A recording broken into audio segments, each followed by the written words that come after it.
আচ্ছা, আজকের টপিক হচ্ছে সেল সাইকেল এবং সেল ডিভিশন। সেল ডিভিশন মানে হচ্ছে একটা কোষের বিভাজন সম্পূর্ণ হওয়ার জন্য বা বিভাজনে যাওয়ার আগে তাকে কিছু ফেজ অতিক্রম করতে হয়, দশা অতিক্রম করতে হয়। একটা সাইকেলের মধ্যে দিয়ে পুরো প্রসেসটা চলে। তো ওই সাইকেলটা কয়েকটা ভাগে বিভক্ত থাকে। মেনলি কোষচক্রের হচ্ছে দুটো পার্ট থাকে, একটা হচ্ছে ইন্টারফেজ আর একটা হচ্ছে মাইটোটিক ফেজ। ইন্টারফেজ মানে হচ্ছে কোষটা বিভাজনের আগে যাওয়ার আগে যে প্রিপারেশন নেয় বা পূর্ব প্রস্তুতি নেয় তাকে বলবো ইন্টারফেজ। যদি কোষচক্র এমনি নর্মালি মানুষের দেহে যে কোষচক্র চলে সেটা হচ্ছে প্রায় 24 আওয়ার্স টাইম নেয়। এই 24 ঘন্টার মধ্যে 23 ঘন্টা সময় নেয় হচ্ছে ইন্টারফেজ, আর বাদ বাকি 1 ঘন্টা যেটা থাকে সেটা হচ্ছে মাইটোটিক ফেজ নেয়। 1 ঘন্টার মধ্যে সেলটা ডিভিশন করে, আর 23 ঘন্টা ধরে সেলটা পড়াশোনা করে, অর্থাৎ প্রিপেয়ার হয় ডিভিশনে যাওয়ার জন্য। ও 23 ঘন্টা ধরে প্রিপেয়ার হয়, সেটাকে বলা হয় হচ্ছে ইন্টারফেজ। তো এই ইন্টারফেজ মেনলি হচ্ছে তিনটে দশার মধ্যে দিয়ে যায়। একটা হচ্ছে G1, আর একটা হচ্ছে S, একটা হচ্ছে G2। তো এই G1, G2, S এই তিনটে দশা ছাড়াও একটা দশা ইম্পর্টেন্ট আছে, সেটা G0 দশা বা G0 দশা বলা হয়। কোনো সেলের যদি কোনো অঙ্গাণু খামতি থাকে বা কোনো প্রবলেম থাকে তখন ওটা G1 থেকে এই G0 দশাতে ব্যাক করে আসে। তো এই পুরো প্রসেসটা কিভাবে হয় এখানে একটু ছোট করে দেওয়া আছে। ফার্স্টে হচ্ছে একটা সেল, সাপোজ এইটা হচ্ছে পুরোটা হচ্ছে ইন্টারফেস দশা, এবং যে মাইটোটিক দশাটা আছে, মাইটোটিক দশাটারও কয়েকটা উপবিভাগ আছে, সেগুলোও আমরা পড়ব। ফার্স্টে আমরা ইন্টারফেস পড়ব। ইন্টারফেস মানে হচ্ছে এই টোটাল এই দশাটা, যেটা হচ্ছে প্রায় 23 ঘন্টা ধরে সেলটা এখানে প্রিপেয়ার হয়। তো ইন্টারফেস দশার ফার্স্ট যে দশাটা সেটা হচ্ছে G2 দশা। এই G2 দশার বিভিন্ন নাম আছে। G2 দশার মধ্যে যে নামগুলো আছে সেগুলো হচ্ছে প্রথম বৃদ্ধির দশা বা গ্যাপ দশা, তারপরে হচ্ছে G1 দশা বলা যেতে পারে। তো এই দশায় মেনলি হচ্ছে সেলটা খুব ফাস্ট ডিভিশন করতে থাকে, এবং ডিভিশন করার জন্য যে প্রয়োজনীয় এটিপি দরকার সেগুলোরও এখানে সংশ্লেষ ঘটে। আর সবথেকে বড় কথা হচ্ছে এই G1 দশাতে সেলটার আকৃতিটা প্রচুর পরিমাণে বেড়ে যায় বা সাইজে অনেক বড় হয়ে যায়, নিউক্লিয়াসেরও প্রচুর বৃদ্ধি পেতে থাকে, এবং বিভিন্ন টাইপের অ্যামাইনো অ্যাসিড নিউক্লিওটাইড এই G1 দশাতে সিনথেসাইজ হয় বা বৃদ্ধি পেতে থাকে। মেনলি হচ্ছে গ্রোথ ফেজ, মানে হচ্ছে সেলটা প্রচুর পরিমাণে গ্রোথ হবে, আকৃতিতেও বড় হবে এবং নিউক্লিয়াসটাও গ্রোথটা ওর প্রচুর বেড়ে যাবে।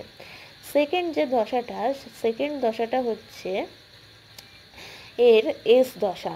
এস দশা মানে হচ্ছে সিনথেটিক দশা বা সিনথেটিক ফেজ। সিনথেটিক মানে হচ্ছে এখানে কিসের সিনথেসিস হবে না, ডিএনএ অণুর এখানে সিনথেসিস হবে, অর্থাৎ ডিএনএ প্রতিলিপিকরণ হবে। তার সাথে সাথে সেলটা সাইজেও বৃদ্ধি পাবে, এবং এখানে মেনলি যদি সেলের কন্টেন্ট বা ডিএনএর যে কন্টেন্ট থাকে, সেই ডিএনএর কন্টেন্ট যদি 1 কন্টেন্ট থাকে সেটা একদম ডবল হয়ে যাবে, 2 কন্টেন্ট হয়ে যাবে। বা যদি 2C থাকে বা 2 কন্টেন্ট থাকে, ওটা ডবল হয়ে গিয়ে ওটা 4C হয়ে যাবে। মানে কন্টেন্ট, ডিএনএর যে কন্টেন্ট সেটা হচ্ছে ডবল হয়ে যাবে। কিন্তু ক্রোমোজোম যেটা থাকবে, সাপোজ যদি 2n সংখ্যক ক্রোমোজোম থাকে তাহলে 2n সংখ্যক ক্রোমোজোমই থাকবে, যদি n সংখ্যক ক্রোমোজোম থাকে তাহলে n সংখ্যক ক্রোমোজোমই থাকবে। কিন্তু এখানে সেলের মধ্যে যে ডিএনএর পরিমাণটা, অর্থাৎ ডিএনএ প্রতিলিপিকরণের মাধ্যমে এখানে ডিএনএর পরিমাণটা পুরো ডবল হয়ে যাবে। যদি 1 কন্টেন্ট থাকে তাহলে সেটা 2 কন্টেন্ট হয়ে যাবে, 2C হয়ে যাবে, বা যদি 2 কন্টেন্ট থাকে তাহলে সেটা 4C হয়ে যাবে। এইভাবে ডিএনএর কন্টেন্টটা পুরো ডবল হয়ে যাবে, কারণ সেলটা ডিভিশনে যাওয়ার আগে এর সাইটোপ্লাজম থেকে শুরু করে সেলের আকৃতি থেকে শুরু করে সমস্ত জিনিসপত্র গ্রোথ করতে বা বাড়াতে চেষ্টা করবে, তেমনভাবে ওর ডিএনএটাকেও পুরো ডবল করে দেবে, যাতে দুটো সেলে সমানভাবে ডিভিশন হয়ে সমান থাকে। তাই জন্য সেলের কন্টেন্টগুলো এরা আস্তে আস্তে বাড়াতে থাকে। এই সময় কাইনেটোকোর মানে হচ্ছে এক ধরনের প্রোটিন সিনথেসিস হয়, যেখানে হচ্ছে ক্রোমোজোম দুটো যে সেন্ট্রিওলের মাধ্যমে আর কি যুক্ত থাকে, সেই সেন্ট্রিওলের ওপরেই কাইনেটোকোর বলে একটা প্রোটিন লাইক স্ট্রাকচার থাকে, ডিস্কের মতো দেখতে হয়। সেই কাইনেটোকোর এখানে সিনথেসিস হয়। এছাড়া এখানে সেলের মধ্যে ডিভিশন করার জন্য যে সেন্ট্রোজোমের দরকার পড়ে, সেন্ট্রোজোমও এখানে বিভাজন শুরু করে দেয়। অর্থাৎ কোষের মধ্যে যদি একটা সেন্ট্রোজোম থাকে, তাহলে ওটা ডিভিশন করে ওটা দুটো সেন্ট্রোজোম হয়ে যাবে। সাপোজ এটা হচ্ছে একটা সেলের মধ্যে যদি একটা সেন্ট্রোজোম থাকে, তাহলে ওটা ডিভিশন করে দুখানা সেন্ট্রোজোমে পরিণত হয়ে যাবে, এবং ওটা সেল ডিভিশনের জন্য খুবই প্রয়োজনীয়। এরপরে যে দশাটা আছে, সেই দশাটা হচ্ছে G2 দশা, এবং এই G2 দশায় হচ্ছে মেনলি সেলটা আরও বেশি বৃদ্ধি পেতে থাকে, সেলটার সাইজ অনেক বেশি বেড়ে যায়, এবং এই সময় একটা অণু যেটা হচ্ছে আরএনএ সিনথেসিস এখানে স্টার্ট হয়ে যায়। আরএনএর মধ্যে টিআরএনএ, আরআরএনএ, এমআরএনএ এগুলো সব সিনথেসিস স্টার্ট হয়ে যায়।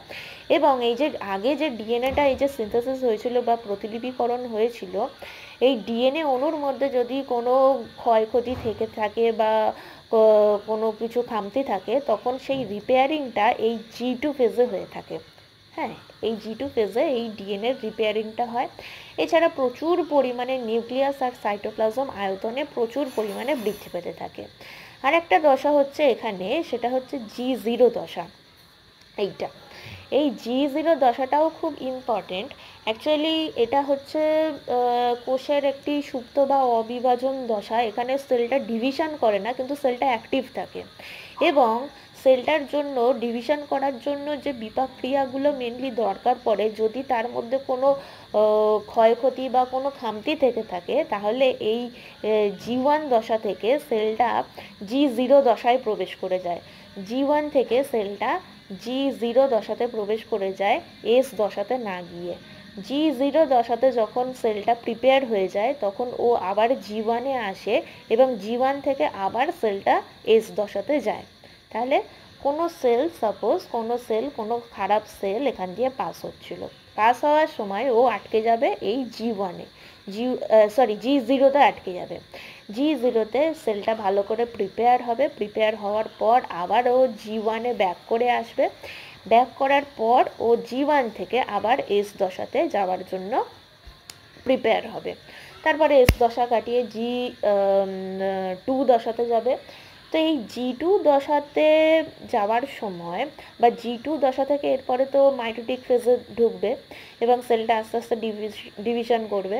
তো এই G1 থেকে এম দশাতে যাওয়ার সময় ঠিক এই জায়গাটাতে একটা চেক পয়েন্ট থাকে। সেই চেক পয়েন্টটার নাম হচ্ছে মাইটোটিক সাইক্লিন।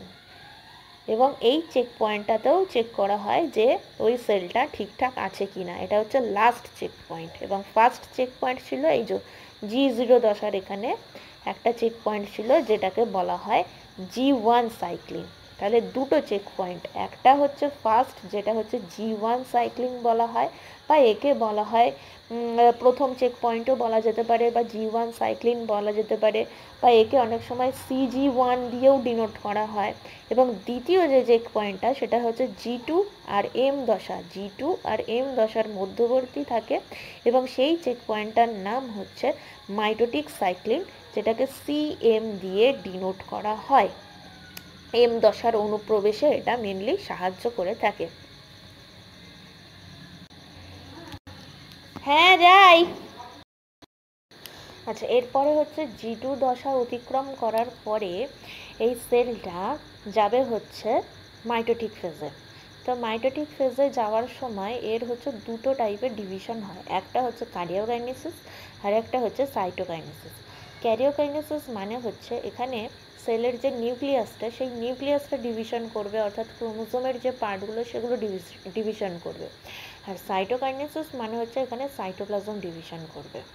আর এই ক্যারিওকাইনেসিস যেটা আছে, সেই ক্যারিওকাইনেসিসের হচ্ছে চারটে উপদশা আছে: প্রোফেজ, মেটাফেজ, অ্যানাফেজ আর হচ্ছে টেলোফেজ।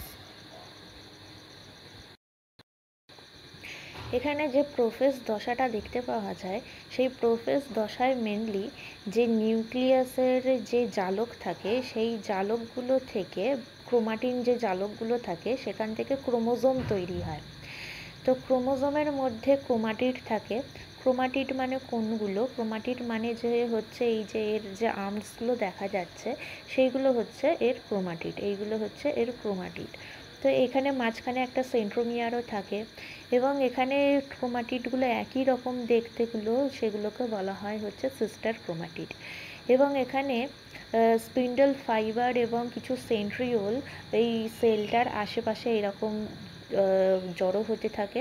এবং এখানে কি দেখতে পাওয়া যায় যে সেন্ট্রিওলগুলো এখনও মেরুর দিকে যায়নি, এগুলো সবেমাত্র সেলের মধ্যেই আশেপাশে দেখতে পাওয়া যায় এবং এগুলো আস্তে আস্তে মেরুর দিকে যেতে থাকে। এবং এই যে নিউক্লিয়ারের যে মেমব্রেন থাকে বা নিউক্লিয়াসের যে পর্দা থাকে, সেই পর্দাটা আস্তে আস্তে বিলুপ্ত হয়ে যায় এবং এখানে যে নিউক্লিওলাস আছে সেই নিউক্লিওলাসও বিলুপ্ত হয়ে যায়। ক্রোমোজোমের মধ্যে ক্রোমাটিড দেখা যায়, নিউক্লিওলাস আর নিউক্লিয়াসের পর্দা চলে যায় এবং নিউক্লিয়াসের যে জালক সেখান থেকে ক্রোমোজোম তৈরি হয়।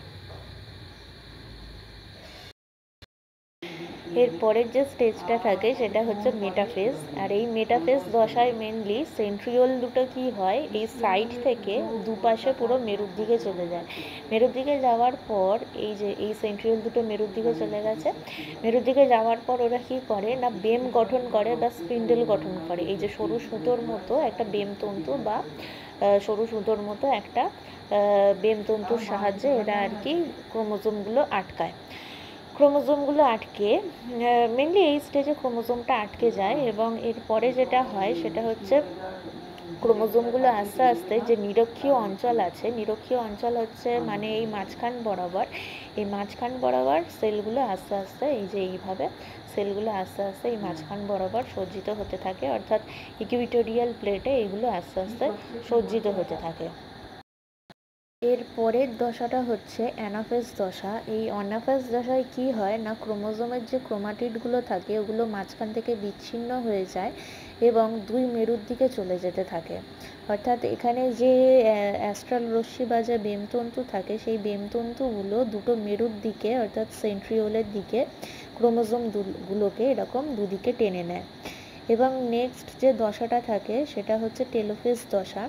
এই টেলোফেজ দশাতে কি হয় না এখানে এই সেন্ট্রিওলগুলো মেনলি সেন্ট্রোমিয়ারকে নিয়ে আসে এবং সেন্ট্রিওলগুলো একদম পোলের দিকে চলে যায়, একদম দু মেরুর দিকে চলে যায়। এবং এই টেলোফেজ দশাতে মেনলি কি হয় না এই ক্রোমোজোমগুলোকে ঘিরে একটা নিউক্লিয়াসের পর্দা সৃষ্টি হয় এবং এই নিউক্লিয়াসের পর্দার আবির্ভাব হওয়ার পর নিউক্লিওলাস তারপরে হচ্ছে এইগুলো সব ফিরে আসে। মানে যে নিউক্লিয় পর্দা যেগুলো প্রথমের দিকে চলে গিয়েছিল প্রোফেজ দশাতে, টেলোফেজ দশাতে এই নিউক্লিয়াসের পর্দা নিউক্লিওলাস সব কিছু আবার এই টেলোফেজ দশাতে ফিরে আসে। এরপরে হচ্ছে কোষটার সাইটোকাইনেসিস হয়। সাইটোকাইনেসিস মানে হচ্ছে সেলটার সাইটোপ্লাজমটা ডিভিশন করে যাবে। যখন অ্যানিমাল সেল আমরা দেখব, অ্যানিমাল সেলের ক্ষেত্রে সাইটোকাইনেসিস হওয়ার সময় কোষটার মধ্যে মাঝখানে একটা খাঁজ তৈরি হয় বা একটা ফাড়ো সৃষ্টি হয়, খাঁজ বা একটা ফাড়ো তৈরি হয়। এইখান থেকে একটা খাঁজ তৈরি হয়, সেখান থেকে সেলটা বা সাইটোপ্লাজমটা দুটো পার্টে ভাগ হয়ে যায়। এখানে আমরা অ্যানিমেশনে দেখতে পাবো, যেমন